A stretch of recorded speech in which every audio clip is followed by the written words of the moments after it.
Kaut kur bija 4 no rīta, ne šodien. Bet 91. gada 13. janvārī 4 no rīta zvanīja Kristiāns. Viņš tagad aiz kameras, jā. Toreiz man asistents, šodien režisors un producents. Es atceros, kad es tev zvanīju. Kādā sakarībā? Viļņā cilvēku šķaida tanki. Ideja bija, ka jāskrien uz Gildi, kur kamera bija. Un tas skats manī līdz šai dienai. Cilvēki 20 pie VF kultūras pils. Un visi iet vai skrien vienā virzienā, uz centra pusi. Brauc tramvajs un zvana ar vaļējiem durvīm, brauc un salasa visus cilvēkus. Toreiz varēja arī jebkuru mašīnu varēja nobalsot, cilvēki bija ļoti pretimnākoši. Visi brauc uz centru. Tā sākās tas 13. janvāris. Tik tiešām kamols sažņaudzās un sākās šī te klusējošā kopā sanākšana ar absolūtu tādu nolemtības pieskaņu, ka tas ir beigu sākums. Kritiskais brīdis, kad cilvēki saprata, ka, ja ne tagad, tad ar to arī tas viss mums beigsies.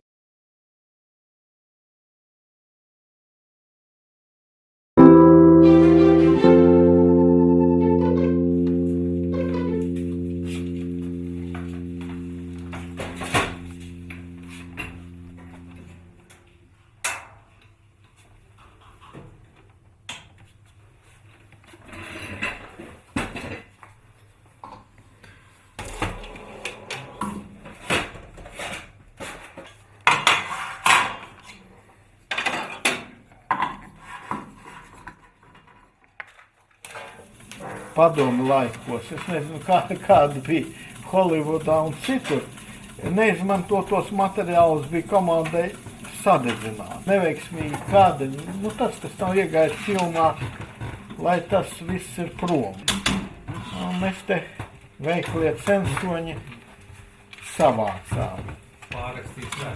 Pārrakstīt vēsturi. Tagad būs cita vēsture. Cita nebūs, bet daži, vai tas ir tomēr Peters. Tu saki, tev ir fonogramma Peteram? Peteram arī.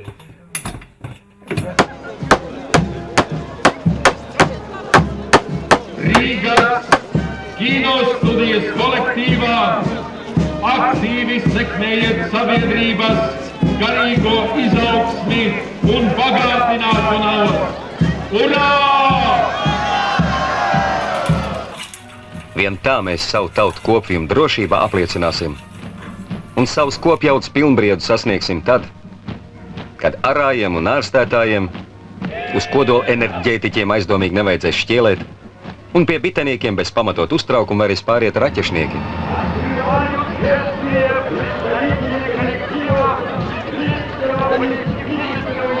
Latvijas televīzija. Andrejs Lamārs.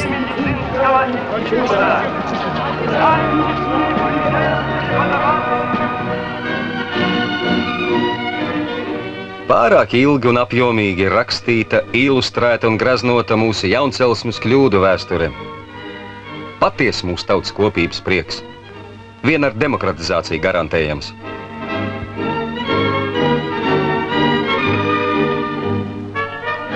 Šī перспектива sirdī arī partijas ветераней Марtai Крустинцовой.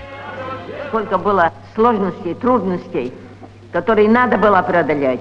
Кто это сделал? Это сделал народ. Если он убежден, если он знает, за что живет, тогда все возможно. Тогда это надо превращается в хочу, и тогда ничего не страшно.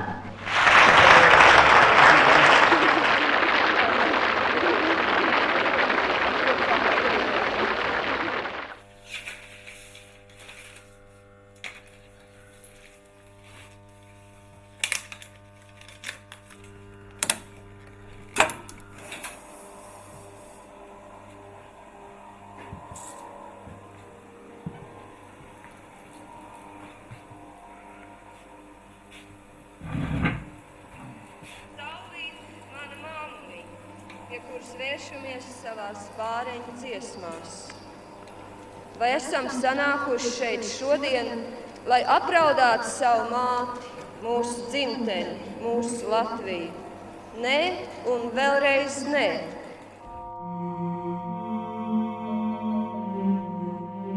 Tā atmoda priekš manis sākās no cilvēku parakstiem. Pret Daugavpils Hesu, pret tā būvniecību, bet īstenībā pret to, ka Latvijā iebrauks viestrādnieki. Un cilvēki sūtīja vēstules, tie bija vairāki maisi, un tie paraksti bija 100 000. Jāatsākās represijas. Tajā laikā tas bija bīstami, varēja cilvēki pazaudēt darbu vai vēl kā. Tikt sodīti, bet viņi parakstīja. Īstenībā tas viss sākās ar 87. Sākās ar Tevi un Daugavu. Tavu, Daiņu un Artūru filmu.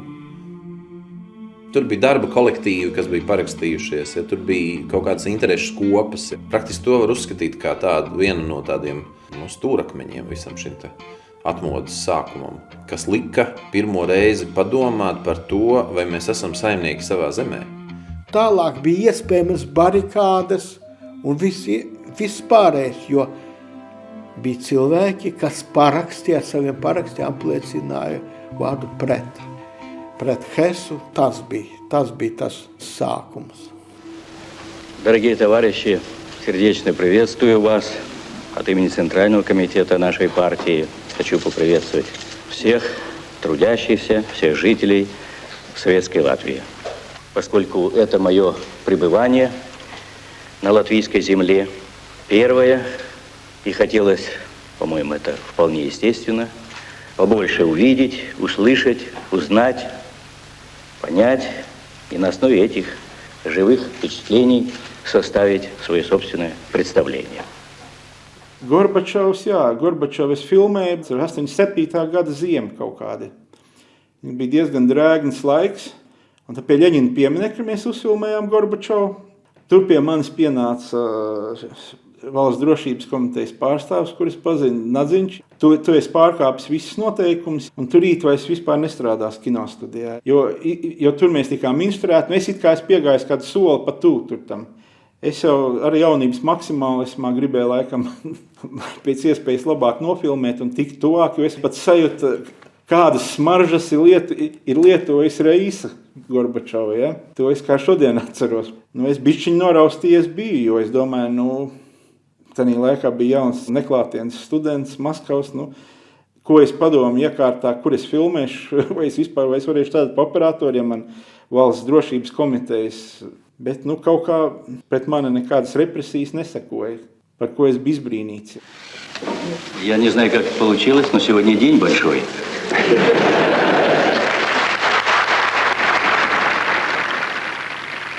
Borisam Pugau 50. dzimšanas diena un apbalvojums Ļeņina ordenis.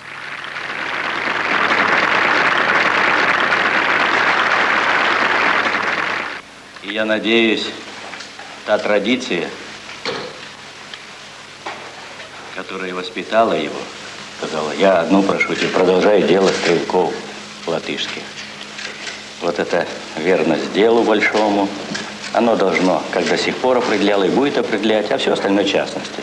Думаю, если что-то получится, не соответствует, что будет не соответствовать этому, смотрите, есть кому сказать? Есть кому.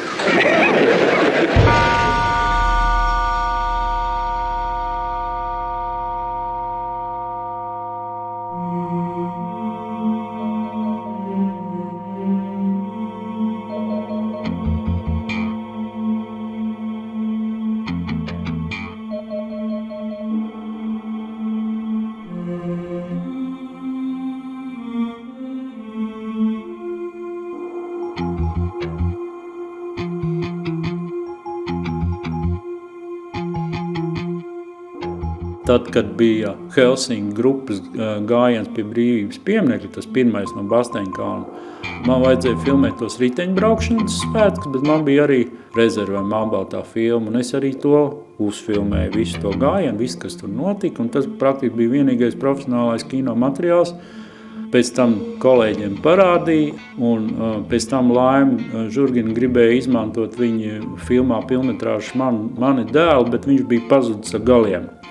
Mēs sākām ar Laimu meklēt, kur viņš ir, un nav viņš īsti ne negatīvs, ne pozitīvs. Un pēc tam mēs aizgājām līdz Šteinam, Uldim, studijas direktora vietniekam, un Uldis tā ir atklātā tekstā pateica, KGBšņiki interesējās par to materiālu, es viņu aizvedu, ka viņš pats ne viņu brauc uz studiju skatīties, bet ka viņš ir atdots viņiem.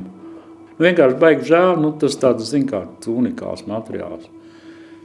Tāds vēl storājas. Tā kā tie zēni, viņiem savu profesiju, savus darbu uzdevumus, tā kā viņi darbojās. Mums savs. Jā, mums ir savs, jā. Mums ir saglabāt laika ritējumu, dokumentu laiku. Atstāt vēstures liecību. Mēs ar Kalvi Zaldzmani aizgājām to filmēt. Kur kāpt no Vannas tilta, tur mēs uzkāpām augšā, lai redzētu to visu krastmalu. Un kolosāls kādas pilns ar karogiem, ja? Pie tām ar Latvijas karogiem, kas toreiz bija tā, neīpaši pierasts. Un, kā lai pasaka publikai, salāts, ja? Filma, kasetē filma aizķerusies un neiet. Izrāvam kaseti, ielikam otru kaseti. Tas pats. Lūk, tā rezultātā 1,5 metra filmas, ko mēs uzfilmām ar tiem karogiem, tā arī iegāja visās iespējamās filmās, televīzijas raidījumos un tā tālāk, jo tā bija ļoti izdevīga pozīcija un kādas bija brīnišķīgas.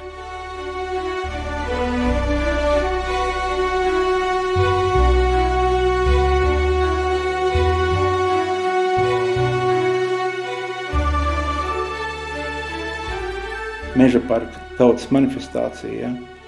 Tas bija ļoti, ļoti emocionāls brīdis. Tāda kopības sajūta. Vārdos nenoformulējams tāds došanās.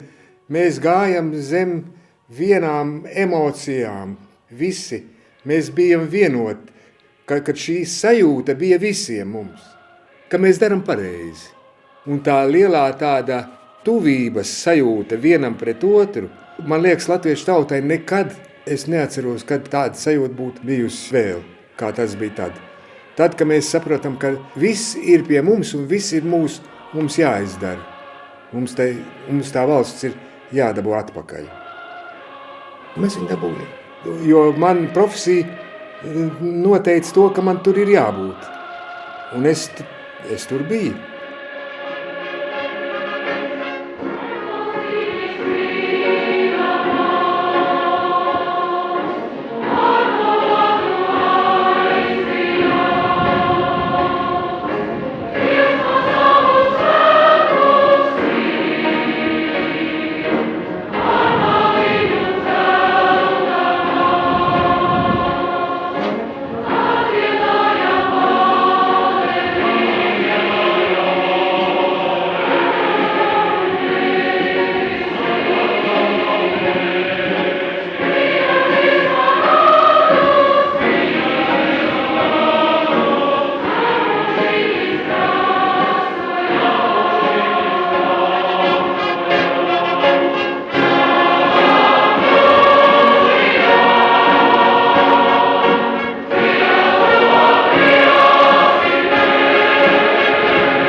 Tautas fronts dibināšanas manifestācija Meža parkā. Tad arī bija brīvs roks visiem, kas nebija slings vai kurš gribēja, visi varēja fiksēt. Visi skatu brīžiem bija tā, kā bija kameras un mikrofoni bija vairāk nekā paši runātāji. Jo tad tāds arī mūsu esošā valdība, kas bija Gorbunovs un Vagris, kas bija kā centrāla komitejas partijas vadība, kas bija, nekā tāds īpašs apsardzes, kāds bija pirms un pēc, tas aizgāja savu ceļu. Tas nevienām īpaši tas nesatrauc. Tie bija tādi tautas svētki, protams. Es iestāšos par reālu tautvaldību un darīšu visu, lai nebūtu plaisas starp valdību un tautu.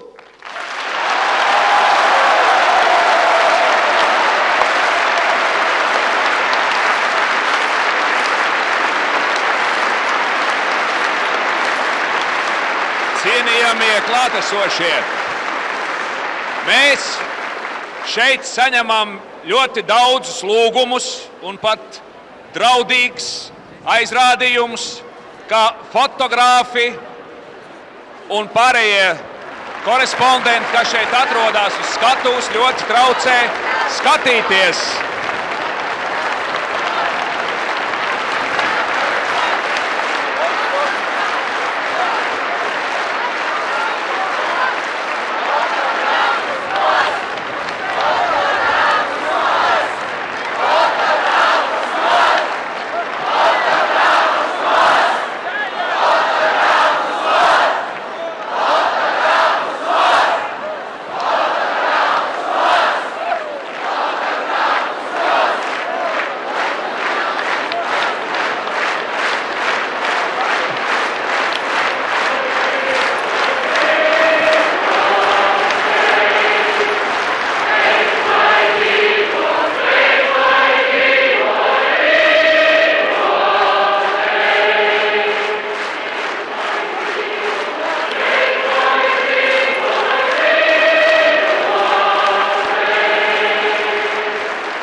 Gorbanovu runu, Ivānu runu, jā, to visu es atceros, jā. Viņš arī atrada īsto laiku un īsto brīdi, kad, teiksim, es arī atceros 87. gada 18. novembrī, kā viņš par rādio teica, kad, tie, kas ies pie brīvības pieminekļa, tie būs latviešu tautas ienaidnieki, To es labi atceros par rādio, Nepagāja ne tik ilgs laiks, ka viņš, varbūt, ka viņš bija tiešām kaut kāds amortizators, lai tur vēsturnieki strīdās un spriež, teiksim, vai viņš bija amortizators tajā laikā, kad nesākās tāda liela asins izliešana vai nebija. Domāju, vēsturniekiem, man liekas, tur ko pētīt ir.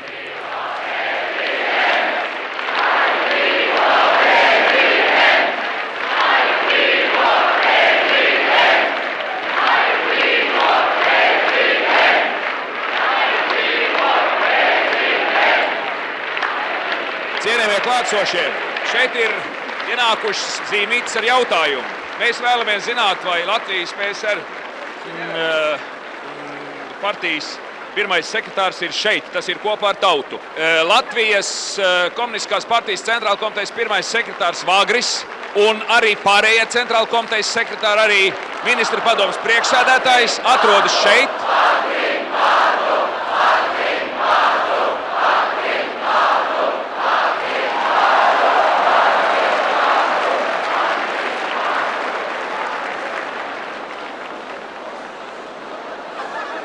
Godājamie klātesošie, es neceru uz jūsu aplausiem, es tikai gribu pateikt vienu. Esmu dzimis, audzis un visu mūžu strādājis Latvijā, un latviešu tautas likteņi man nav mazāk svarīgi, man nav mazāk sāpīgi. Es uzskatu ar tīru sirdsapziņu, es varu skatīties jums visiem acīs, jo savā darbībā latviešu tautai neko ļaunu es neesmu nodarījis, un arī turpmāk savā darbā centīšos nenodarboties. Paldies! Izstās viņš ļoti noraustījies. Viņš nezināja, kā pūls. Vienīgais, ko viņš varēja pateikt, es neko neesmu tautai slikti darījis. Ja, Un turpmāk arī apsolos neko slikti nedarīt. Tas bija viss. Bet arī nedarīja. Arī nedarīja, jā. Bet tur jau labāk šitie izsprieda, vai viņiem par dot 3 zvaigžņu ordeni par to, ka nedarīja neko sliktu. Viņam jau iedeva ordeni, jau viņš dabūja no neatkarīgās Latvijas. Cilvēki katrs skrēja un grāba, un es nerunāju par naudu tagad, ja?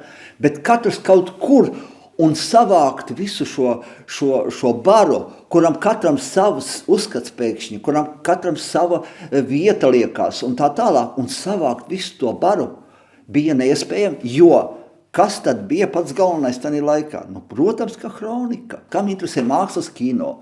Kad kāda Anita teica, Jānim, es tevi mīlu. Nu, kam tas bija svarīgi? Svarīgi taču bija tas, ka mēs esam brīvi, ka mēs varam dziedāt savas dziesmas, un katram gribējās pateikt kaut ko savu no sevis.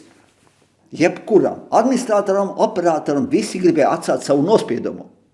Bet atmodas laikā mēs pārkāpām jebkuras filmas daudzuma vienības, tāpēc, ka mēs filmējām nepārtraukti visu, kas bija apkārt, kur runāja par Latvijas atmodu. Mēs filmējām dziesmu no līdz. Mēs filmējām cilvēku runas no līdz. Un rezultātā mēs jau pēc pusgada bijām izpildījuši visu savu negatīvās filmas limitu. Jo tomēr jāatcerās, ka mēs bijām pilnīgi atkarīgi no Krievijas. Ka tie resursi nāca tomēr no Krievijas. Šis kino negatīvu jautājums beigās arī daudz cilvēks sanaidoja, daudziem cilvēkiem lika pārskatīt savstarpējās attiecības, un daļa no kino dokumentālistiem vispār tika nobīdīti malā. Tā kā šis periods bija vairāk, tāds to skaļo, nekaunīgo cilvēku, tāds viņu tas pļaujas laiks. Un es domāju, ka tas varbūt ir dabiski. Tas ir ne tikai dokumentālistika, ne tikai kino, bet varbūt arī vispār mūsu sabiedrībā, ka tas ir likumsakarīgi. Bet šajā mazā kolektīvā, kurā mēs visi atradamies un veidojamies, bija kaut kādi nerakstīti principi. Mēs visi ieguvām tādu apziņu, ka tas, kas notiek, tas par katru cenu ir jāuzņem, ka tas ir ļoti svarīgi, tas nedrīkst pazust, jo tā ir mūsu dzīves daļa, tā ir Latvijas vēstures sastāvdaļa. Tu esi tas, kuram tas ir jāizdara, un ka tas ir svarīgākais par visu, kas tavā dzīvē var būt. Var mainīties politiskās iekārtas, var mainīties saimnieciskās iekārtas, bet šī misijas apziņa, kas bija katram izveidojusies, tā jau nemainījās. Vienalga apziņa paliek tā, ja nes, tad kas to uzņems? Ja? Jo visi apzinājās šī mirkļa īslaicīgumu. Šīs mirkļa dēļ, kas ir gadās ļoti reti, kad tu ieslēdz kameru, pirms notikums vēl ir noticis. Man pašam kāds pāris reizes tā ir bijis, bet tas prasa tādu enerģijas patēriņu. Man liekas, ka pāris kilogramu aiziet, jo sasprinzinājums ir tāds, ka tu jau jūti ap fluidiem, ka tūlīt kaut kas būs. Katram operatoram, braucot uz sižetu, aprēķināja filmas limitu. Tad, kad samontēja sižetu, tad pareizināja to limitu un redzēja, vai tu esi iekļāvies vai neesi iekļāvies. Un, ja tu nesiekļāvies, par to bija jāmaksā naudiņu. Tas nozīmē, tas pats Rauls Krūmiņš, viņš filmēja un pats maksāja par savu materiālu. Jo tad, ja operatoram bija pārtēriņš, viņš par to dabūja maksāt. Un neviens, ne tikai viņš, bet arī ļoti daudzi, neviens neatteicās uzfilmēt lieku materiālu, kaut gan par to bija jāmaksā. Un visa atmodas kronika lielākoties ir samaksāta no operatora puses, jo valsts to neapmaksā, jo par to atņem prēmijas. Baigā forši, Un to mēs ieraudzēsim pēc 30 gadiem. Rekā es bojāju. Un kā tu esi skrapenam sabojāji, tā ir, tas kadrs ir pazudis. Un, teiksim, tā kā montē filmu gatavu uz kino, tad tas nav pieļaujams nekādā veidā. Tā mana kļūda, kas tikko bija izdarīta. Jā. Tā ir katastrofa. Priekšfilmas. Bet arī tas. Dainas Sīvāns tas ir.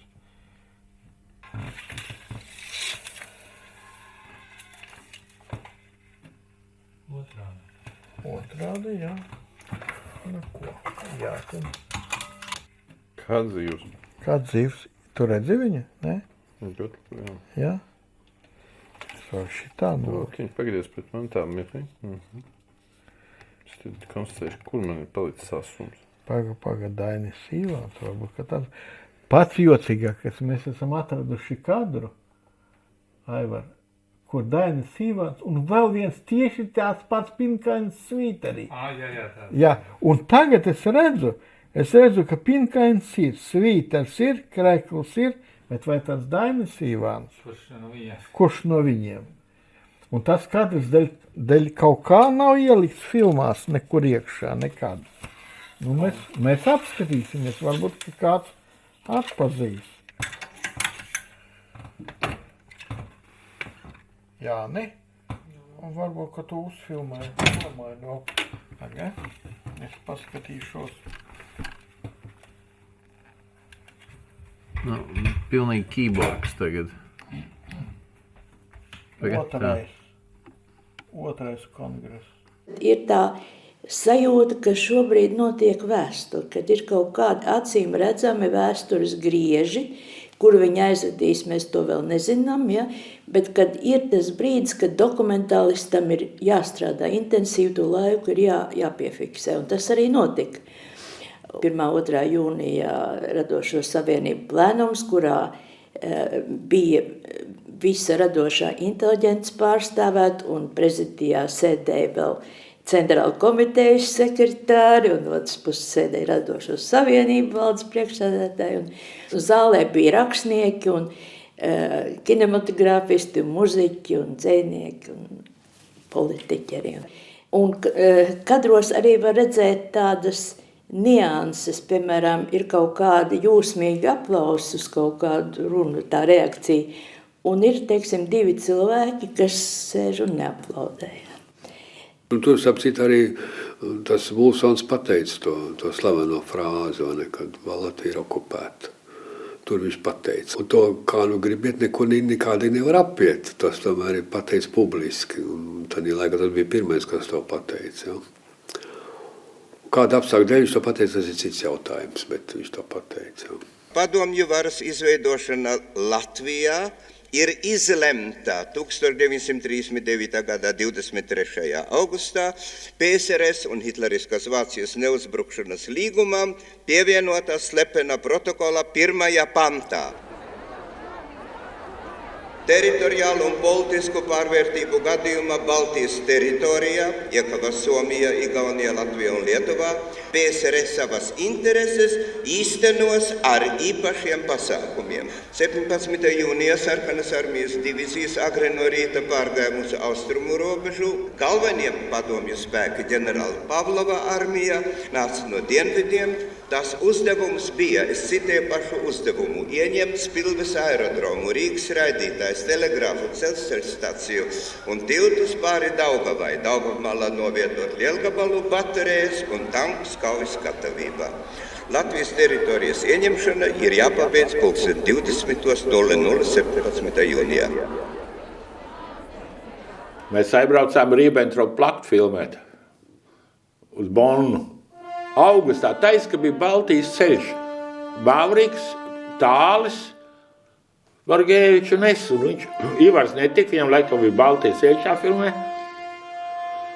Un tad Bonnā, tas laikam ārlietu ministrijā bija kaut kādā spēc. Mēs nobraucam, kad 4 vai 5 stāvus ar liftu zemē. Un tad kungs ar tādiem baltiem sirdiem iznesa to Ribbentropa-Molotovu pakta slepeno protokolu, jo mēs tādā brīdī kā pārstāvējām ne jau Latviju, bet Francijas televīziju.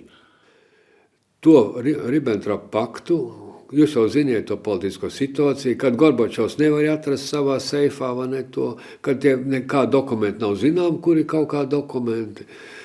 Tad Tālivalds un Andrīts Vācijā dabūja atļauju šo Ribbentropa paktu apskatīties. Un uzfilmēja lapiņu pa lapiņai visu, kāds viņš ir. Kaut gan to redzēja tikai Andrīts un Tālivalds Margēvičs, jo neviens cits tur nebija. Un tāpēc, kad ja daži cilvēki saka, ka viņi tur ir nesuši vai rādījuši, tas viss ir blefs. Jo bija tikai šie 2 cilvēki. Politiskajā teātrī, kā viņi toreiz sauca. Nu, kas tad viņš bija? Nu, paskat priekšā. Augstākā padome? Nē. Pa teātri sauca. Kongresnamā notiek kārtējie konferences vai viskas.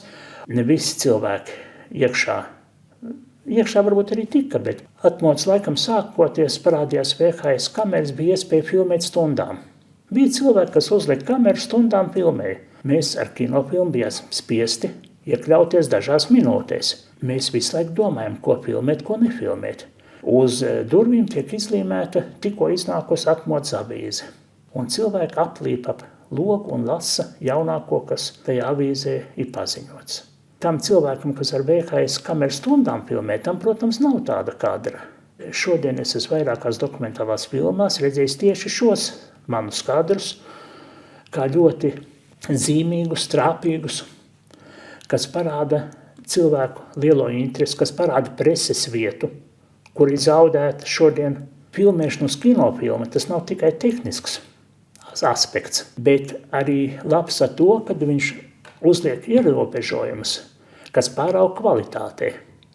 Kino cilvēkiem ir jābūt fiziski ļoti izturīgiem, jo tā slodze, ja intensīvi strādā, ir gan galvai, gan rokām, kājām un visam. Kamera svēra apmēram 12 kg, un ja tev ir 8 stundas dienā visu laiku jāatstrādā, tad tas nav tik vienkārši.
Mūsu mērķi, mēs jau te vairāk kārt runājām, ir tiesiska valsts ar stabilām pilsoņu un nāciju nākotnes garantijām, kuras nodrošinās likumu, nevis valsts vadītāju, mirkļa labvēlību vai nelabvēlību.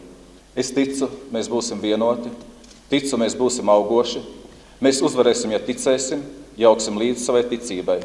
Ja būs revolūcija, būs un paliks dziesmu, mīlestības un garīgās aktivitātes revolūcija. Paldies jums, mīļie!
Jautājums ir tāds, kas tad īsti ir režisors? Ja? Kronikā šīs robežas starp režisoru un nerežisoru, starp administratoru un operatoru pamazām nobīdījās. Un tas, kas mums pašlaik arī notiek Latvijā, ja, kad mums jebkurš var kļūt par valsts prezidentu, kuram nav tiesību tādam būt, kuram nav šīs ne iemaņu, ne morālās tiesības. Ja. Mums kronikā nobīdījās un nepārtraukti nāca delegācijas man kabinetā no montāžistiem. Nu, es teicu, zini ko, tu nāc no montāžas, tavs darbs ir montāža un tā tālāk. Es tur mēģināju kaut ko iebilst, bet viņai bija taisnība. Jo jebkurš uzskatīja, ka viņš var uzsaistīt Padomu Latviju. Ja? Jau bija tās tendences, jau bija, un starp citu interesanti, ka to tendenci iesāka neviens cits kā Pauls Pakauns. Pauls Pakauns bija īpatnējs cilvēks ar sarežģītu biogrāfiju, un viņš ilgi bija kinematogrāfā, un viņš apguva šo kino vidu un apguva kino specifiku. Un viņš saprata, ka ja viņam ir ideja, tad operators ir spējīgs to realizēt. Pakal nebija jāstāst, operators izstāstīja to stāstu, tikai viņus vajadzēja nolikt uz sliedēm, ko vajag, vai ne? Tad bija iespējams, un tad jau vienalga, vai viņš saucās par režisoru vai par producentu, produkts tika izveidots. Pirmkārt, es Pakauns sapratu, Pakauns ir Pakauns, ja, tā ir īpaša substance mūsu dokumentālajā kino. Pakauns šajā periodā jutās kā zivs ūdenī, ka viņš beidzot varēja sevi realizēt. Nav vairs svarīgi nekādi Ivari Salecki, Epneri, Franki. Ir Pauls Pakauns, un Pauls Pakauns rada vēsturi. Un visi pārējie jums ir jākalpo viņam. Viņš pēkšņi kļuva par varoni. Par varoni, kurš ieradās jebkurā kongresā. Par varoni, kurš piedalījās jebkurā mītiņā. Kurš varēja būt uz jebkuru skatuves. Kurš varēja runāt ar jebkuru cilvēku uz tu. Man liekas, tā bija Paula Pakauna zvaigžņu stunda šie 2 gadi.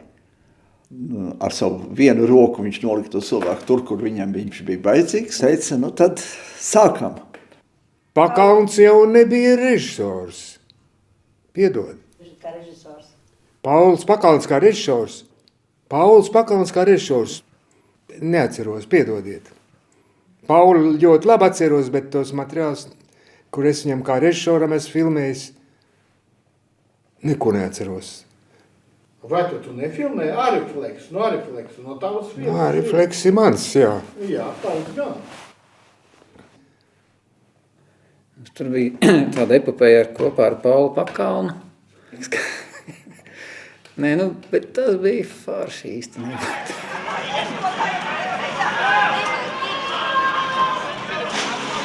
Pakaunu paņemsiet. Pakaunu? Jā. Mašīnā? Jā.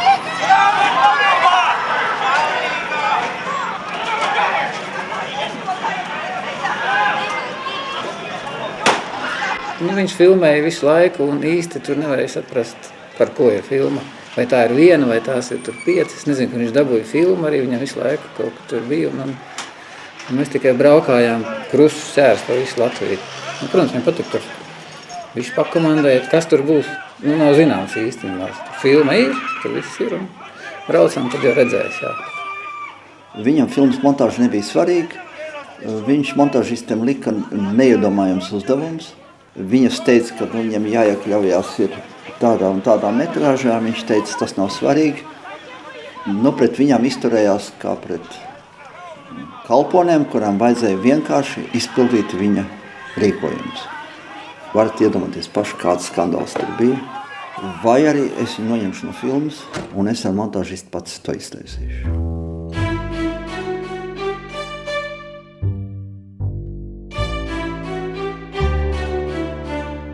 Jā, filmēts ir daudz.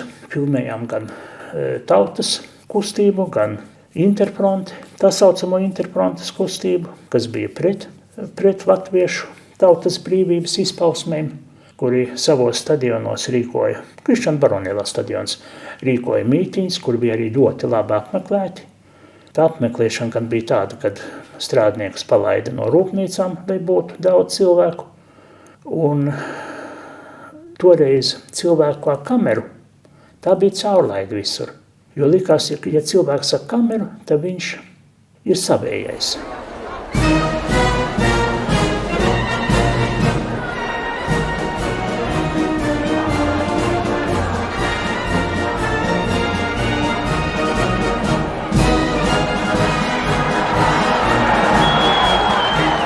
Es atceros, protams, tikai to, kad es dabūju lietusargu pa muguru un pa pleciem.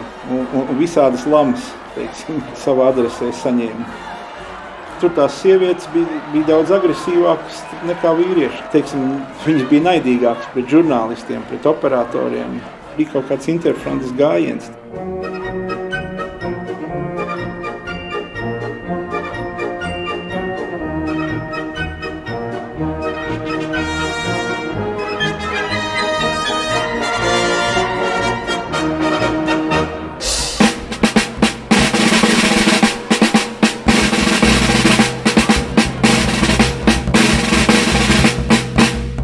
Mums bija kas? Mums bija materiāla tehniska bāze, ja? Mums nebija nekādas tur, tās lielas priekšniecības, kā bija televīzijā, ja? Es biju viens pats, darbinieki, bija lieli entuziasti, viņi neprasīja. Man vajadzēja tikai sadalīt, lai viņi atkal nemetās visu vienā čupā, sadalījām pilsētu sektoros un teica, tev, Kroģi, tev būs jāfilmē, tev tur, lūk, tev bundža filmas, kamēr tev jau ir, un aiziet.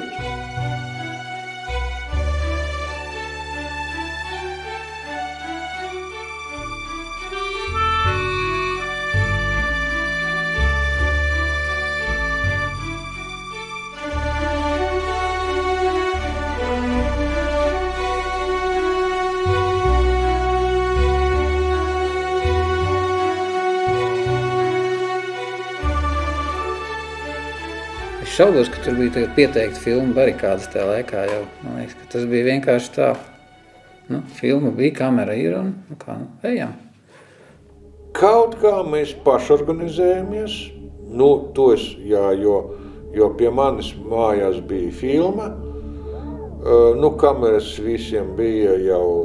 Es pat šodien tā precīzi neatceros. Vienīgais man piezvanīja tomēr, bija balss no augšas. Man piezvanīja Rihards Pīks uz mājām, laikam, un saka, jūs tur hroniķiet, taču vajag tur kaut kā tur, jo visi baidījās, ka ieņems kinostudiju, ja? Tas ir, ka kinostudija nevienu neinteresēja, tā nebija bīstama iestāde, absolūti. Televīzija, jā, tur uzreiz, bet kinostudija, tas bija jau saprotams, ka tā vairs nespēlē nekādu lielu lomu. Un Rihards teica, tu zini, Andrej, kaut kā tur vajag tur glābt aparatūru, tur filmu, tur vajag kaut kā tur. Es saku, viss ir izdarīts. Tie labi. Veči taisīja, izpildīja savu misiju, ja? Viņi negaidīja, ka viņam izrakstīs kaut kādu tur, rīkojumu, braukt uz Sarkanarmijas un Ļeņina ielas krustojuma, uzfilmēt tur to un to. Viņi jau saprata, kas ir, dēļ kā viņi vispār strādā, vai ne? Neatceros precīzi, bet kaut kā viss gāja tā kā pa sviestu. Nebija nevienu jāpiespiež, ka, tev tur jāstrādā būs, ja? Visi sapratuši. Faktiski viņi paši pieteikušies, ja? Mēs janvārī mūsu kronikas vīrs, man un Silnieku, ielika Andreju Upīšu muzejā. Tur bija štabs. Tur mums bija bāze, tur mēs atradām aparatūru. Tad bija taisni logi pretī ministru padomē. Un tad tur bija tāds sarunāts, ka 24 stundu es, 24 stundu Andris Silnieks. Un tad tur vēl bija kaut kāda tāds savāds vīrs ar āciju, kas nepārtraukti kaut kam ziņoja.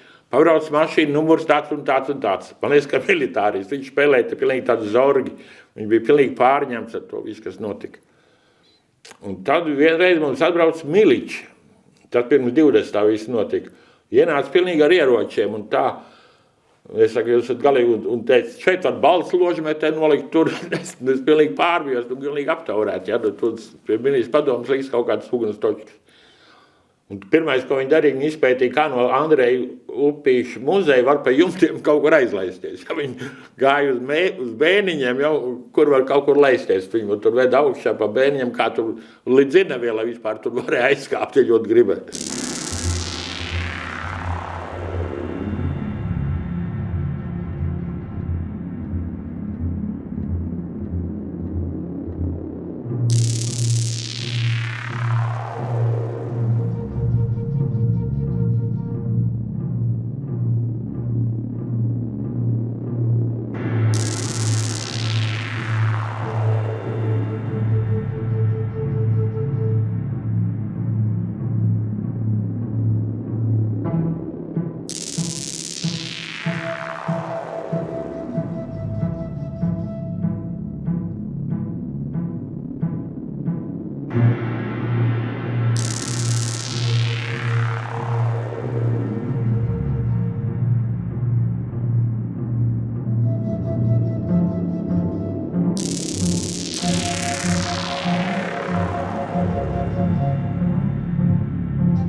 Filmējām pretī tagadējā ministra kabinetā vai ministra padomei, kur alejā ir ugunskuri, mūsu saksofonis skujas spēlē džēza melodijas, zupas katla vārās, un mēs esam vidū starp liepām, kur ir ugunskurs pie ugunskura, jo cilvēku naktis pavadījuši ir ārā. Man ir ziemas cepurs, saucamies piežīgs galvā, pabies kažoks, nagra plecos, un es ar to sautu lielu mikrofonu, tur tā stāv un vienkārši rakstu. Un ar to operatoru tā, mēs kāpjamies tā pamazām tā atpakaļ. Es teju tā, nu, tas, es eju. Pēkšņi es tā jūtu, ka es tā pret kaut ko atduros. Es tā paskatos uz augšu. Virs manis drausmīgs melns papēdis. Pirmā asociācija, ja ir 45. numurs, tad 45. razdvižnoja, tā ir pirmā doma man galvā. Es esmu atspiedies ar muguru pret Ļeņina pieminekli, un Ļeņins stāvēja tādā amizantā pozā. Sveicināt taupu, viņam bija tā, viena kāju uz priekšu, otra atpakaļ, un tas papēdis projicējās pāri tai pieminekļa pamatām. Un tas man tieši virs galvas, nu vēl kāds 2 metri vismaz, domā, ārtāds. Bet tā sajūta bija, ka tev ir tas papēdis virs tevīm, tas tā, kas saka, nu, kad cilvēks pēdējā brīdī izskrien caur tev viss mūžs, kaut kas slikts tās gadās, kas ir bijis, kas noticies, tas būtiskākais moments no barikāžu laikam, zem kā mēs visu laiku tā mūsu jaukā tautas draudzība un arī kas cilvēks, kurš ir teicis, ka visā mākslā svarīgākais mums ir kino, un te ir viņa papēdis virs tavas galvas. Es gulēju Upīša divānā pa nakti. Man atļauja, direktori bija tik laipni. Andreja Upīša, tur, kur viņš nomira, Andreja Upīša nāves ložā, es gulēju, man atļauja muzejā gulēt. Jo mēs tur savāc ielas muzikāns, lai nebūtu garlaicīgi. Lai uzved augšā Upīša muzejā, un mēs tur ballītes rīkojām. Tā kā viņi teica, ka Upīša muzejā tik jautri nekad nav gājis kā barikāžu laikā. Pārvietojams virtuves armijas, vāra tēju, vāra putru, nākt laiks ar armijas kausu, lej pa bļodiņām, bļodiņas pašiem cilvēkiem ir. Toreiz tāda vienreizējās lietošanas trauki vēl nebija tik populāra kā šodien. Tā bija vienreizē neaptverama sajūta ar cigarešu kaldi. Cilvēki nesa cigaretes dažādas gan prīmu, gan kaut ko glaunāku un bēra tādās kartona kastēs. Nu, un tāda citāda dzīve. Pēkšņi parādās kādam atmodas izdevums, Valsts ziņas, protams, visi klausās radio. Pārnēsājam uz baterijām radioaparāti. Staigājot, tu to programmu dzirdi, jo visiem kanāls ir tikai viens. No 13. līdz 20. janvārim mēs neteiktu, ka jautri pavadījām laiku šeit, pagrabā. Jo neskatoties uz to, kad mēs te nakšņojām, ēdām, gulējām, mēģinājām gulēt, tepat kaut kur es varēju nokrist. Principā bija tādas maiņas, jo filmēšanas tehnika, tie konversi, kas mums bija tika sagatavoti un filma. Un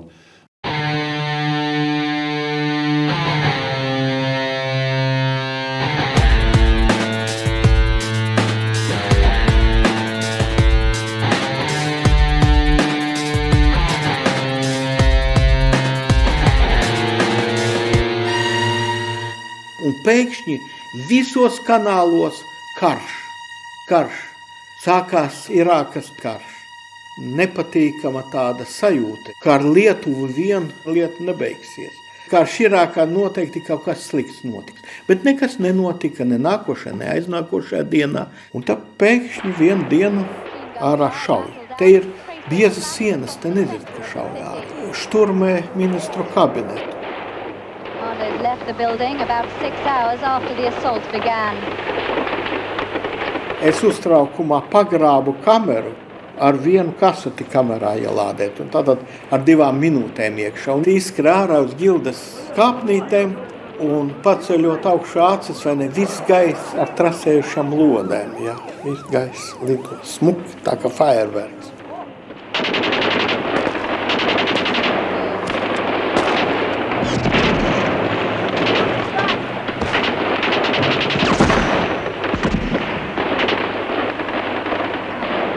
Tāpat pie ģildes bija prettanku eži sametināti. Uz ielas situācija bija mainījusi. Vīri stāvēja viens otram blakus, it kā gatavi tos tankus paši kaut kā noturēt. Gatavi mirt, tā stāvēja. Un, kad viņi redzēja, ka skrien kāds ar kameru, dabiski pašķirās un man palaida. Nebija sievietes vairs, nebija bērns uz to brīdi. Ja es un Kristiāns ar Oļegu būtu zinājuši, ka šturmēt iekšlietu ministriju, ka mēs skrietu uz Basteikalnu tiltiņu, tur, kur Slapiņš, Gvido un Juris bija aizskrējuši. Ja? Bet mums bija nepareiza informācija, un mēs skrējām tātad uz ministru kabinetu. Un tas, kad pateica, kad šturmē ministru kabinetu, tas īstenībā mūsu ādiņas izglāba visiem, jo, ja mēs būtu aizgājuši uz Basteikalnu, tad cik no mums būtu atnākuši atpakaļ, to mēs nezinām. Mūs novirza, mūs visus 3 novirzīja paglābi. Jā. Andris un Gvidis, tā sakot, dabūja pa mums visiem. Māju jūklī saprast, no kurienes un uz kurienes šauja, tas nebija iespējams. Un tikai tā, ka mēs izgājām pie grāmatnīcas stūra, kur tagad ir McDonald's, tad mēs sapratām, ka šauja nevis pie ministra kabineta, bet tur tajā pusē Basteikalnam. Romualds aizskrēja uz priekšu ar kameru, ar pieminekli. Mēs metāmies, katrs uz kuru pusi. Tevis jau bija pazaudējis no skata un Oļegu. Tad blakus es ieraudzīju bišķi uz priekšu, tur pie pieminekļa. Vēl viens filmētājs. Dāņu televīzijas grupa. Mēs filmējām viņus, viņi filmēja mūs. Tā pēc kaut kādām pāris stundām tas materiāls jau bija ēterā. Tas, protams, man māte dabūja gandrīz vai infarktu. Ieraugot, kad es ar kameru guļu pie pieminekļa un tur pārlidot rasējošās lodes. Pie mums bija jau paudze, kas karu nav redzējusi. Kara darbības mums nebija un cilvēki nebaidījās no lodēm.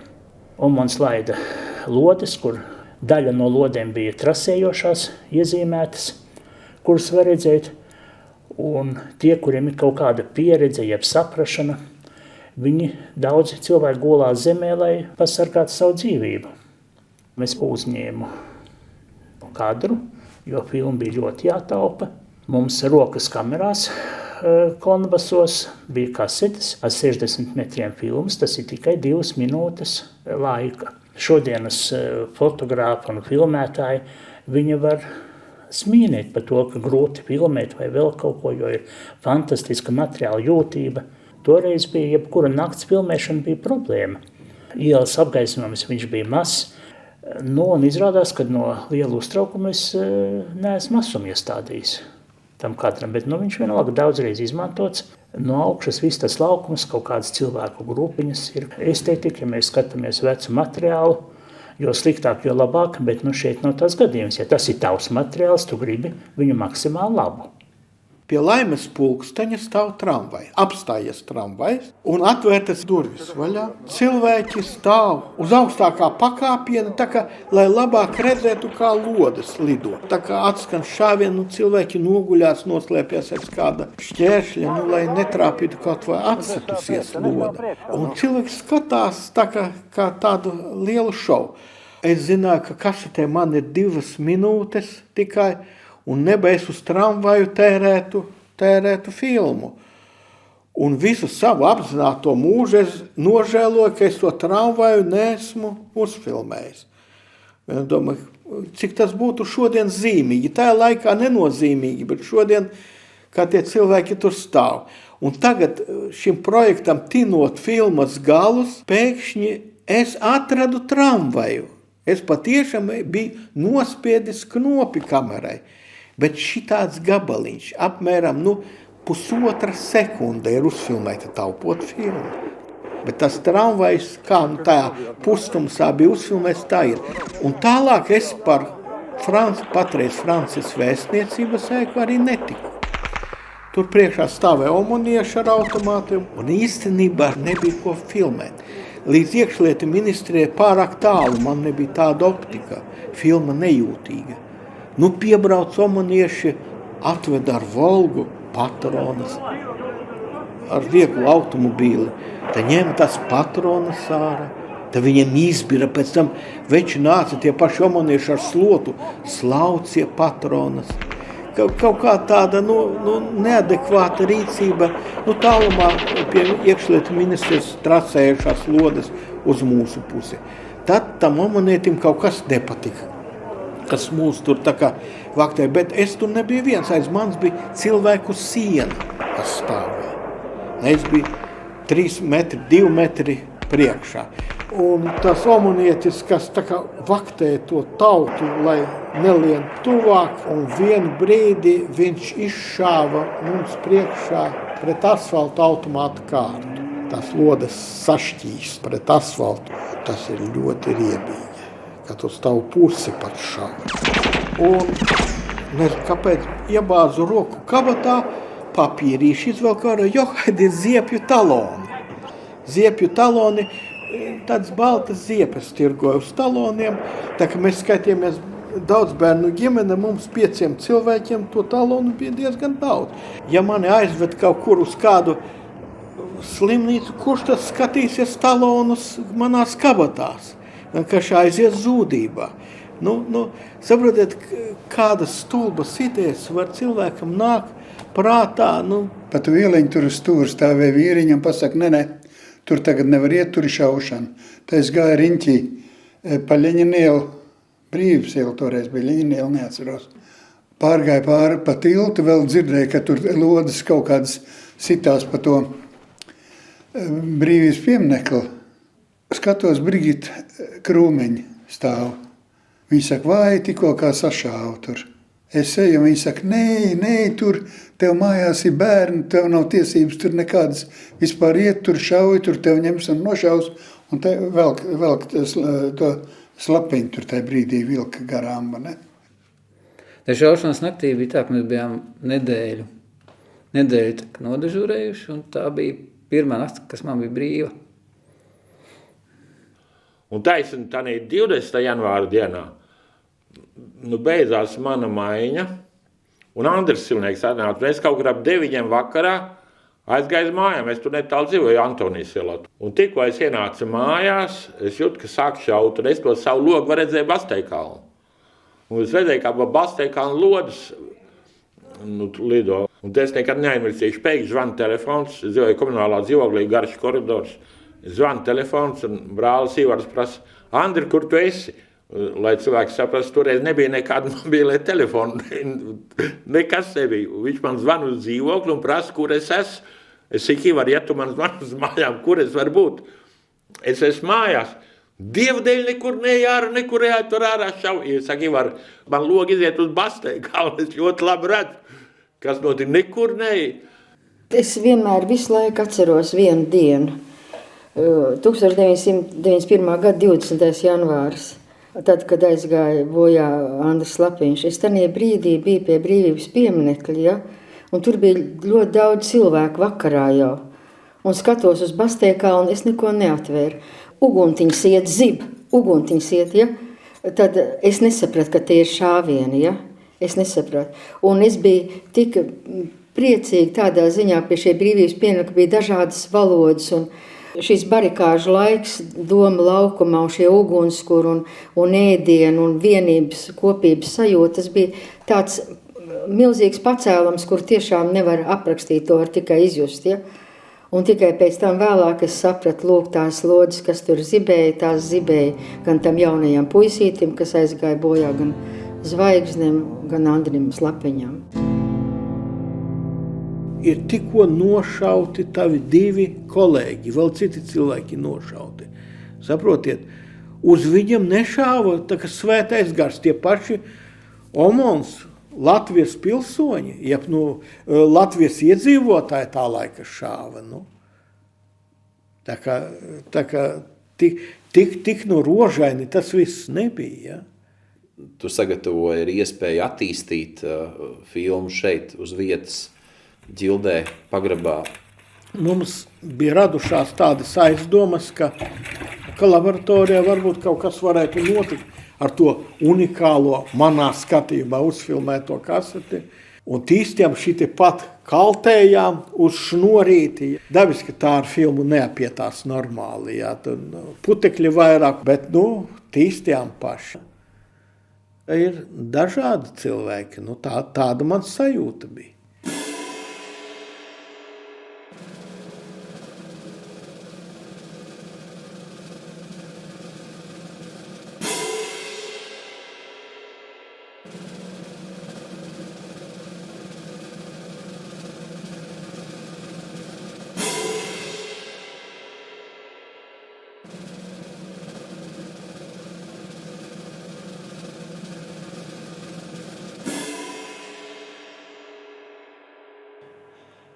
Kaut kā es bieži vien pārdomāju visu šitā šaušanu Basteikalnā, jo es tur biju aizlavījies tur, kur ir tas Rīgas ūdens. Atklāt sakot, es tur atsēdēju, tur visu to šaušanu, tur uz mūsu pusi ar šāvu, bet es biju paslēpies aiz koka, jo es tā paskatījos, es redzēju, ka nevalk. Viss tas ir pa tumšu un padomju armijas bija dienā, es tik daudz sapratu, ka man tur vienkārši var nošaut. Neredzēju tieši, kā Gvidis tika nošauts un Andris, bet tur troksni, to es dzirdēju, un es tur pārāk tālu no tās vietas nebija, no tā ūdens, tur pāri tiltam, kur viņas nošāva. Es tik nekādi nevaru saprast, kad Andris, kurš arī bija bijis armijā, un Gvidis, kurš bijis armijā, trasējošās lodes nāk virsū un mesties tik pašpārliecināts skriet, saprot, zem lodēm. Tanī pat laikā, kad tur bija pilnīgi tumsa, ja, un tāpatās tur nekas netika uzfilmēts, daudz no tās vietas. Mēs zaudējām 2 mūsu operatorus, es visu laiku uzskatu samērā bezjēdzīgi.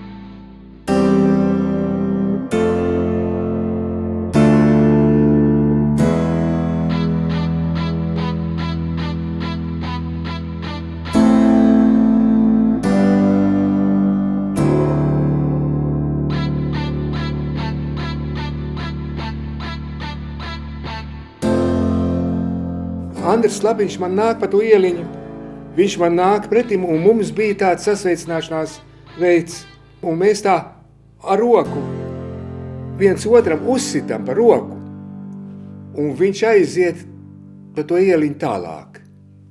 Es pagriezos un skatos viņam mugurā. Skatos viņam pakaļ.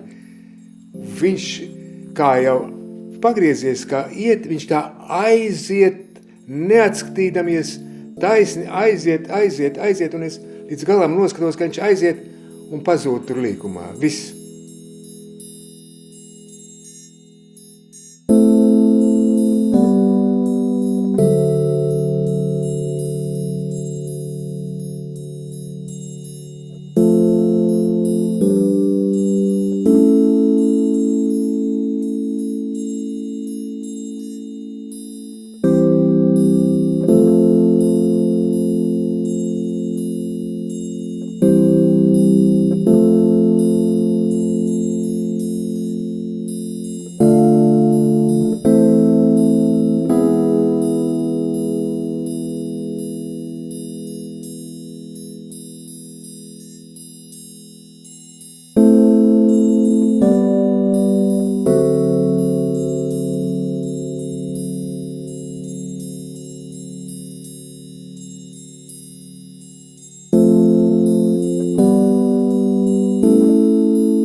Es esmu kino dokumentālists, un dokumentālistiem visiem, ne tikai man, es domāju, arī maniem kolēģiem, ir attīstīta tā mirkļa vērtības sajūta. Ja? Un ja tas mirklis ir vēsturiski vērtīgs, tad ir pilnīgi tāds mednieka instinkts to noķert, nofiksēt. Man sieva arī bija, ļoti aktīvi visam tam sekoja, un viņi brauc uz Rīgu, un es biju pa nakti kaut ko filmējis, un gulšņāju, un viņā bērniem, viņi saka, zin ko, transports neiet, un viņi kā atskrēja, viņi saka, ko tu guli, tur Ļeņina pieminekli tūlnēs zāģēs nost. Tā kā, ja viņi man nebūtu pateikusi, varbūt es tajā brīdī es vairs par rādio neklausījos. Es vienkārši biju atslēdzies, gulēju. Vāks nost Ļeņina pieminekli, nekur tas izsludināts nebija. Es, protams, paķēru kameru, paldies Dievam, nopriecājos, ka kasetes ir salādēts un aizskrēju uz turieni. Jā, tas bija vienkārši laimīgs gadījums. Un skatos, pūlis ir, tehnika ir, tur kāpuši augšā kaut kādā autogēna bija uzkāpuši cilvēki, un tur kaut ko svilina, es domāju tā, svilinās, nosvilinās un būs miers un Dievs. Sāk jau krēslot, paliek tumšs. Tad pa nakti, kad ar autogēnu strādāja, un izrādās, ka viņš pamatīgi pievilks uz pamatīgām tapām, ar pamatīgām skrūvēm, un neko tur nevar nocelt nost tik ātri. Un tad bija interesanti tāds moments. Toreiz bija Krastiņš, augstākās padomas priekšsēdētājs, un viņš tāds neliela auguma, un viņam apsardzē 3 vīri kā brieži. Un tāds krāšņs kadrs bija, kur stāv Uljana Semjonova, un Krastiņš blakus, viņai kaut kur virs nabas mazliet, ja tā apmēram.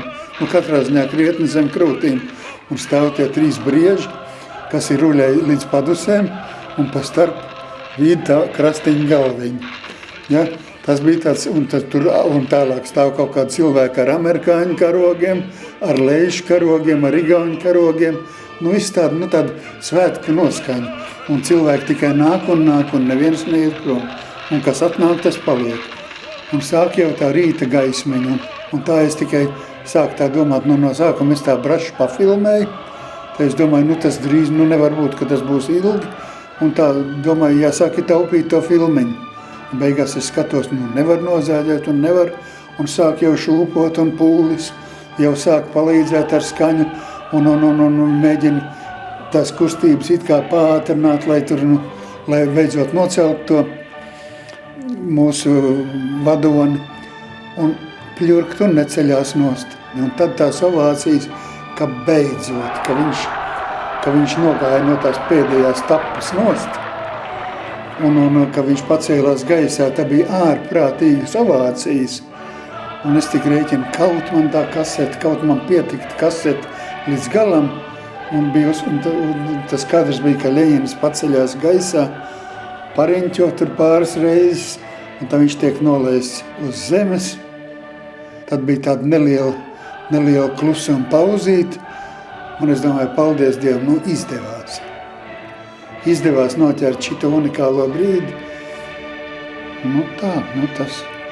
Bet tas bija emocionāli, tik spilgts atmiņas. Tas ir skaisti. Un pēc tam izrādās, tie, kas bija Kronikā pirms tam, it kā teikuši, nē, tur neko filmēt nevajag, un tos pasākumus nevajag filmēt, un tos nevajag filmēt. Tāpēc tam tie cilvēki saka, malacis, ka uzfilmēja. Vai ko labi, jā.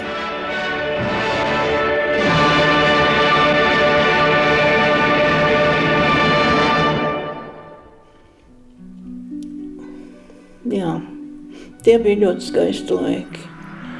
Ar drebošu sirdi mēs gājām. Ņems ciet vai neņems, ņems ciet vai neņems. Krievijā tur tas pučs sākās. Tad gan sirds drebēja, un mūs neviens tur redakcijā un visur neviens neatbalstīja, pat mašīnu neiedeva. Ja? Es saku, bet es gribētu uzfilmēt, man vajadzētu tā kā transportu viss, nē. Ja tu nefilmē, tad tev nevar arī dot transportu. Tā mēs gājām, tu jau zini, kā tas bija. Aparatūra someņā, aparatūra mājās, un viss, tā mēs darbojāmies. Un tad es piezvanīju Milbretam un teicu, tad draudziņi, iesim paskatīties, kas tur pasaulē notiek, jā. Un tad Milbrets paņēma savu šito te bagāžu somu, ielika savus kameras, un tā kā maz bērni vilka, bez nekām vilka pa Rīgu, un skatījās, kas kur notiek. Saprot, cilvēks acīm redzot dzīvo savu mūžu, un tad pienāk tas brīdis, kad viņam ir jāizpaužās. Viņš ir nodzīvojis savu mūžu, neko viņš nav izdarījis, viņš ir darījis savu normālo darbiņu. Varēja jau aiziet krūmos un sauļoties, un visu, kāda, ne mana cūka, ne mana druva, vai ne? Bet tā sajūta ir, kad pienāk tas brīdis, kad valstī tas ir nepieciešams, tas jāizdara no visu. Un tad vairs nevienu brīdi nav jādomā. Es arī nedomāju par sevi nekad, pavisam vienkārši. Un tad mēs braukājām pa visām tām vietām, kur stāvēja tanki, un viņi arī ir visu uzņemti. Vislabākais gadījums bija ar tiem tankiem, kad viņi stāvēja tur pie kinoteātra Pionieris pretī aizsardzības ministrijai. Un tagad tas Ralfiņš, nezinu, vai viņš drīkst vai nedrīkst, viņš jau kā parasti ir ļoti smalks vīrs. Un tagad viņš paņem to kameru tā padusē, ieslēdz, un tagad iet pie tiem večiem un saka, vai mēs drīkstam filmēt. Un tad tie kadri, ka viņš tādā savu augumu līmenī tur nofilmē tos kadrus visus, cik tur varēja, vai ne? Un tad mēs ejam projām, vai ne? Viss ir noticis, un tā mums ir kā tanki pie aizsardzības ministrijas stāv. Mēs vienmēr prasījām atļauju. Viņi nebija, tie tankisti nebija nikni, viņiem bija pilnīgi vienalga. Viņi nebija noskaņoti uz šaušanu, manuprāt. Tā bija tikai tāda pabiedēšana.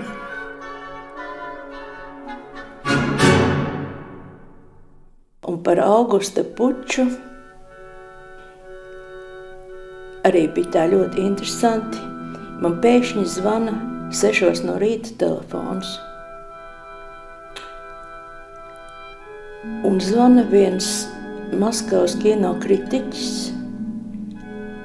Tev ir jāzina, es gribu tev brīdināt, kad ir tas Pučs, un ka situācija ir ļoti neskaidra, ja, bet vienkārši es uzskatīju par pienākumu pēc iespējas ātrāk tev paziņot, ja to, kad ir tāda situācija. Ja, teiksim, mēs nopietni runājam par ārkārtējo stāvokli, tad pirmais, ko izdara noboķēt televīziju. Jā, если военные уже таким образом. Держитесь, у нас, наверное, но это, я думаю, ненадолго, так что держитесь. Augusts ar mazo gulbīšu deju. Pie kā jau mēs sākām pamazām pierast, kad, ja televīzija atskan Gulbju ezers, tas nozīmē to, ka ir nākamie sūdi. Ja televīzija pārtrauc translēt un sāk translēt tikai Gulbju ezeru, nozīmē, ka mainās vara. To lieto tikai vienā gadījumā. Jā, bet redz, ar to Gorbiju pasteidzās nospēlēt, pātru nospēlēt. Pēkšņi Latvijas televīzija, kura bija tik, tautfrontiska it kā, ja? Pēkšņi Rubiks mierīgi runāja, piedraut, bet vēl arī Горбуновам atļauj kaut ko pateikt. Во-первых, чрезвычайное положение запрещает какие бы то ни было сборища, митинги и тому подобное. Такие организации, как Комитет государственной безопасности, Министерство внутренних дел и его подразделения, прокуратура, Центральный комитет партии, другие политические организации, которые составляют весомый вклад, так сказать, или имеют значение в нашей республике, конечно, о своем отношении к этому факту и ко всему, что происходит, выскажет бюро ЦК сегодня выскажется, завтра будет в печати наше заявление. Мы одобряем это. Latvijas Republikas augstākās padomes prezidijas un ministra padome paziņo, ka tā uzskata ārkārtējā stāvokļa komiteju par nelikumīgu veidojumu un ka tai nav nekādu varas pilnvaru Latvijas Republikas teritorijā. Man liekas, ka augustā jau neviens tā kā negribēja uzsākt to asins izliešanu. Jo arī tiem džekiem tomēr, es ļoti labi atceros to, es nezinu, vai tas ir tavs filmētais materiāls, ja, bet tad, kad viņi bija iekšā radio, tad pie radio durvīm stāvēja tie jaunie puisīši, suns viņi zina, no kuras tur divīzijas, krievu tautības puikas, sīkie, manā vecumā, man cik bija, 18, tādi paši čeki. Bet viņš pilda pavēli, viņam nav alternatīvas, ko viņš var pateikt. Ok, davai, nafig, es to savu automātu metu krūmos un laižos. Tā arī darīja. Bija arī tādi, kas dezertēja, bet tu redzi, ka viņa acīs ir absolūts mulsums. Zilās berets bija okupējuši Latvijas radio. Un bija uzdevums viņus nofilmēt. Bet viņi, protams, nekur nerādījās ārā, un kā viņi iegāja iekšā, to, protams, laikam, es nezinu, vai kāds bija fiksējis. Bet tagad bija uzdevums nofilmēt, kā viņi nāk ārā. Viņa autobusu piedzina pie durvīm, vispār, cik vien tuvu var, un vispār tā, lai viņas neredzētu. Un tajā laikā kinokamera, lielais konvos, bija tā kā caurlaidi. Cilvēki bija ļoti pretīm nākoši, pilnīgi sveši cilvēki, kaut kāda ministrija, un es saprotu, ka es nedabūšu viņus, ka tas kadrs aiziet. Un tad bija, man ļoti tuvi ir reportāži, man patīk, kad momentā ātri jāpieņem lēmumu un jāizsver, kas būs, kas nē. Un es atceros, kā es drāzos pa tām kāpnēm, un cilvēki skatījās uz mani tādu bišķi jukušu, un es tā, un tad, kad viņi saprata, ko man vajag, jā, lūdzu, nāc, loks vaļā, un tad es izkāpu ar vienu kāju uz logu ārā un filmēju.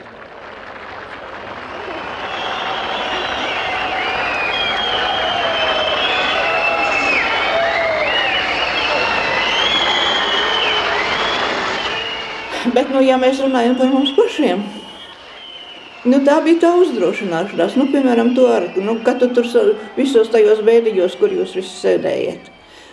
Vai tev bija kaut kāds apstiprinājums? Tā bija vienkārši tā bija pašdarbība. Bet katrā gadījumā mēs tur visur bijām riņķi apkārt un tuvu klāt, un tu ar kinokameru, es ar videokameru. Doma laukums pilns ar bruņu transportieriem. Cilvēki stāv apkārt, neviens dažādi čaļi sēt uz bruņām un lasa avīzijā. No Doma laukuma līdz Gildei 10 soļi, mēs ar kameru esam apakaļ. Esmu mācījies, jau man ir kasetes līdzi, vairs nav tā kā viena, un ir saulaina diena, un saules pietiek. Un es aizbraucu uz augstāko padomu, jo man tur bija iepriekš jau no māja bija mani dati, ka es dabūju saulaini numur 1 un numur 2. Un mēs tur aizgāzāmies, tas bija ļoti agri. Deputāti sāk lasīties, ka mēs jau tur bijām klāt, jo tur bija lemšana, kas notiks tagad, ja? Mēs ieskrējām biržā iekšā un tesāmies augšā pa trepēm uz otro stāvu un nokļūt uz balkoniņu. Tajā brīdī, kad Doma laukumā bija bruņtransportieri. Un neviens īstenībā, man liekas, mums neaizskavēja, taisa notrādāk parādīja, kad jāiet ir tur. Un tā mēs atradāmies uz biržas balkoniņu, pretīm radionamam.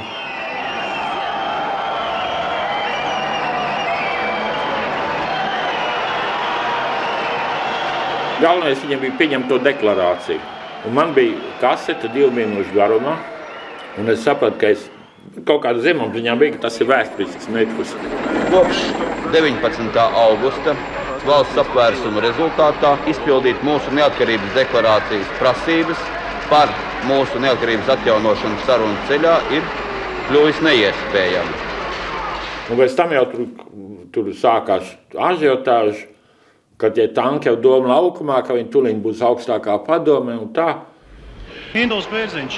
Pašlaik doma laukuma atrodas tanki ar desantniekiem, un es aicinātu pārtraukt pilnīgi neloģisks debats un nevajadzīgs un pieņemt gan pirmā, gan otrajā, gan trešajā lasījumā šo dokumentu, lai vismaz tā tauta, kas atrodas apkārt un dzird mūs pašlaik, zinātu, ka šāds dokuments ir pieņemts. Tātad tūdaļ pārtraukt debatas un pieņemt šo te dokumentu. Tāds ir mans priekšlikums, es lūdzu viņu nekavējoties likt uz balsošanu. Tas kinos tur ir kino. Lūdzu, lejiet, balsojam.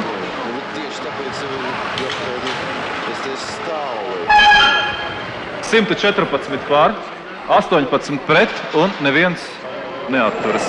Un tagad lūdzu balsosim par šo Latvijas Republikas augstākās padomes konstitucionālo likumu, par Latvijas Republikas valstisko statusu. Tad televīzija viss tur pazuda. Vispār tur neviens nebija. Tur Koļesņikovs varbūt bija fotogrāfs, es neatceros. Un mēs palikām no studijas fiksējas, es un tas skaņu vīrs. Taisn, kad gāja, ka jūs filmēt no vienas puses ar tiem, kā bija tie bruņtransportieri, tā es atkal no šitās puses filmē no augšas tos ārskatus, kas varēja tie filmēja. Bet tas 21. tas bija fantastisks. Tu ar saviem tankiem tur apakšā. Tu dragāji tos tankus un tie tanki dragāja tos cilvēkus uz ielām. Un Andrijs Selenskis iekšpusē. Tas vienkārši fantastiski. Mēs bijām sevī saturējuši to vajadzīgo noskaņu, lai mēs varētu īstajā brīdī nostrādāt. Būtu daudz ļaunāk, ja mēs vispār nebūtu to darījuši un būtu paļāvušies uz televīziju. Šis jautājums man arī vienmēr ir prasījis, kā tad tā? Kā tad mēs tur izrādījāmies vienīgie? Kā tad tā varēja būt? Es jau filmēju, jau zemapziņā jūtu, ja, kad es pašlaik daru vēsturi. Ja. Es jau nezinu, ka tā Latvija būs, vai viņi nāks iekšā, vai nenāks, jo viss aizmūk, es tur vienīgais paliku. Ja.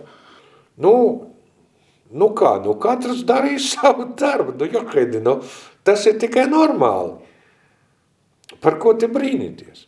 Es nekādā veidā negribētu teikt, ka mēs kaut ko ļoti izcilu darījām. Tā bija vienkārši pašsajūta. Tā bija tāda, ko tad mēs visu mūžu tur filmējam, ja mēs īstajā brīdī, kad mūsu Latvija kļuva neatkarība, to visu kaut vai maz uzņemt, ja, bet tomēr uzņemt. Profesionāli izsajūt, ka ja tas notikums ir tik liels, tad viņš ir jāuzņem. Ja valsts beidzot kļūst neatkarīga, tad velns ar ārā. Tad tas ir jāizdara. Kaut kāda iestāde, kaut kādi galdi, tur cilvēki strādā, mēs uz balkona un bilda forša izfilmēja pirmo kaseti. Tie cilvēki saka, uzmetiet pilno kaseti uz kamīna. Es saku, bet ja kas, tad jūs zināsiet, atdosiet to tam, kurš nāks. Paralēli mēs nepateicām, kurš nāks pēc tās kasetes.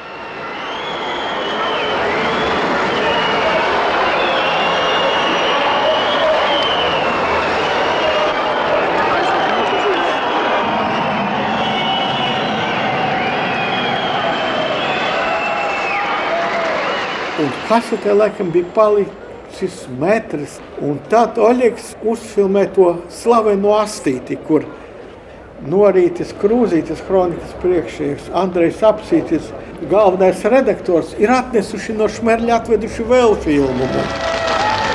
Prezidents Boris Jeļcins, uzstājoties Krievijas augstākās padomes ārkārtas sesijā, paziņoja, ka 8 ārkārtējā stāvokļa komitejas vadības locekļi pašreiz dodas uz Vnukovas lidostu. Jeļcins devis rīkojumu Krievijas drošības komitejai viņus aizturēt. Jeļcins aicinājis Maskavas iedzīvotājus aizkavēt ārkārtas stāvokļa komitejas locekļu virzīšanos uz lidostu. Bet fakts kā tāds, ka Maskavā filmējām un rakstījām ar nagru normālu skaņu, un pēkšņi Velderi pēc brīža saka, viņi saka ārprāts, visus filmētais materiāls nekur īsti nav liekams lietā, jo ir pazudusi skaņa. Un tad ko Velderi, pat cik viņi ļoti labi mācēja nolasīt tekstus no lūpām, tad viņi atšifrēja, ko teica Peters. Peters ierunāja pa jaunu savu tekstu, tā kā glāba, ko varēja. 6. septembra lietainais rīts. Latvijas brīvlaišanas rīts. Vārdu sakot, Latvijas neatkarību sēdes norisē savos 6 priekšnoteikumos valsts prezidents pasludināja balstoties uz valsts padomes sēdes lēmumu. Lēmums pieņemts 10:30. Ko jūs gribētu novēlēt savai tautai? Es domāju, lai patreiz visi esam kopā. Šī mums visiem tik grūtajā darba noslēgumā. Es gribu savai mazajai tautai novēlēt, lai tā ir liela. Visi cilvēki visplašākajā nozīmē. Ilgi gaidītais brīdis ir pienācis. Vai varējām iedomāties, ka tas notiks tik drīz? Viņi nāk ārā, un mēs ar viņiem parunājam par dzīvi. Kas ar skaņu iznāca? Ak, tu to arī zini? To jau arī zini. Jā, tā tas mums bija. Un tad, kad mēs, Gunārs Ņetrepskis tur bija tas autors, tas rakstītājs, vai ne, un tad vienā jaukā brīdī viņš mums paziņoja, kad viņš ir uzrakstījis virsūtam tekstam. Bet vai Gunārs tur bija tas vainīgais, to es nezinu. Es negribētu viņu vainot, tur bija citi kaut kādi. Bet mums ir viens kadrs uzņemts. Tad, kad Padomju Savienība izjuka, Gorbačovs pateica, viss, mums atlaida brīvībā, tas ir Kongresa pilī. Un viņš gāja cauri žurnālistu vestibulam, kur simtiem žurnālistu viņam ar kamerām gāja līdzi. Un viņš atstāja šo, simboliski atstāja Kongresa pili, un līdz ar to Padomju Savienība izjuka.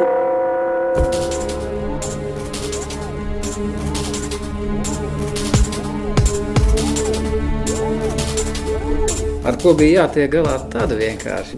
Cik varēja dabūt to rezultātu?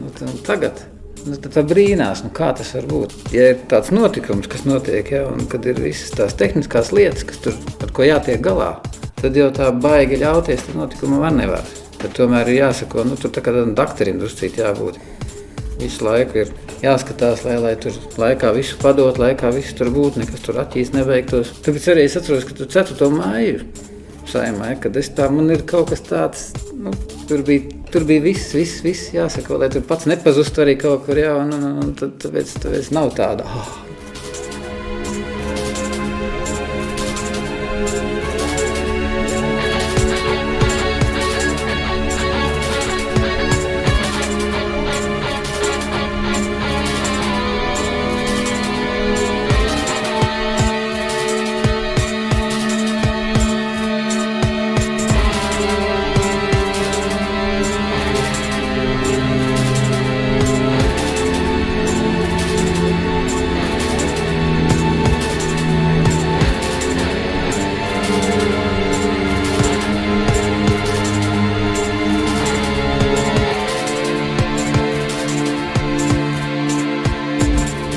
Kāda uzdevuma varēja būt? Tas jāglāb valsts.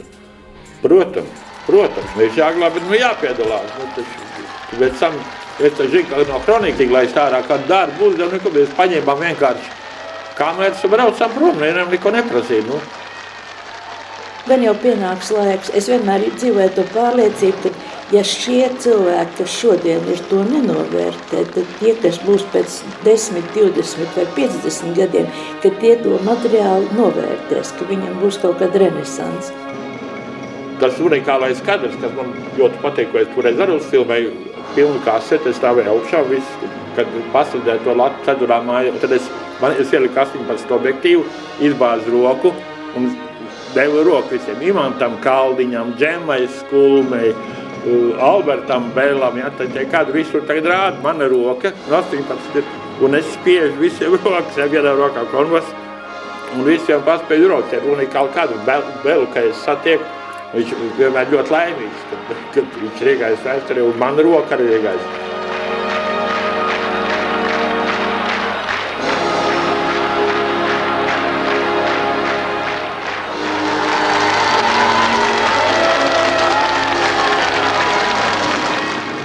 Tur strādāja iekšpusē Kotovičs un Andrīts Seleckis, bet tad ārpusē Zelma iznāca pie manis ārā un teica, ka viņš man palīdzēs. Un tad mēs ārpusē filmējam ar Agri kopā.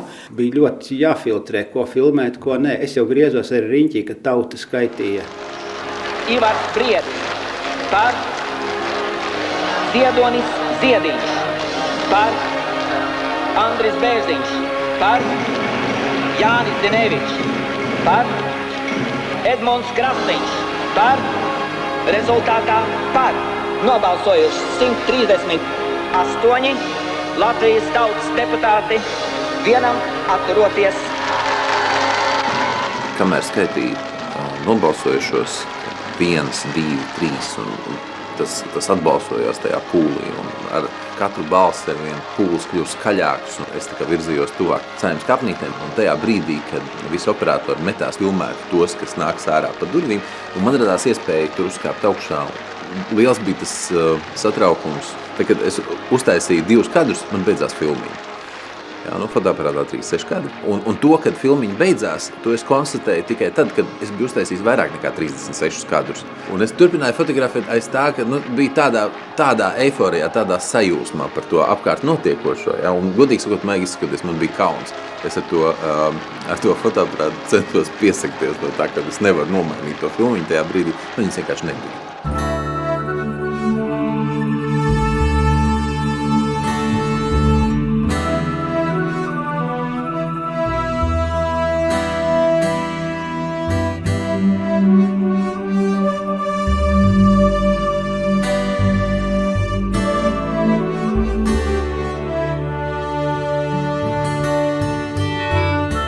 Lai gan, jā, tie, kuri palikuši par režisoriem, mēs šodien viņus satiek uz ielas, viņi ir ļoti grūtā stāvokļa. Viņi veci jau, protams, ir pensijas gados, un kaut kāda tur minimāla pensija, laikam viņiem spīd, un tas arī viss.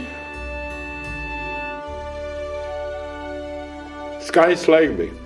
Skumjš, skaists, unikāls. Par tiem hroniķieriem, kuri pelnījuši, ja ne vieglas smiltis, tad tautas atmiņa, ja?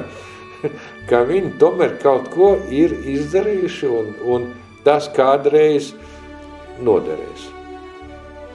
Es atceros, ka es kādreiz filmēju Marta Krustu, tas man jāizstāst. Bija tāds revolucionārs māsas Krustiņas sauns.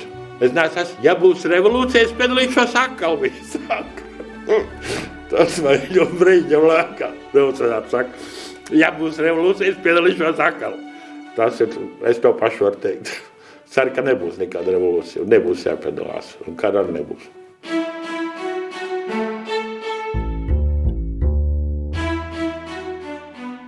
Latvijas PSR augstākā padome nolemj atjaunot Satversmes sapulces 1922. Gada 15. februārī pieņemtās Latvijas Republikas satversmes darbību visā Latvijas teritorijā.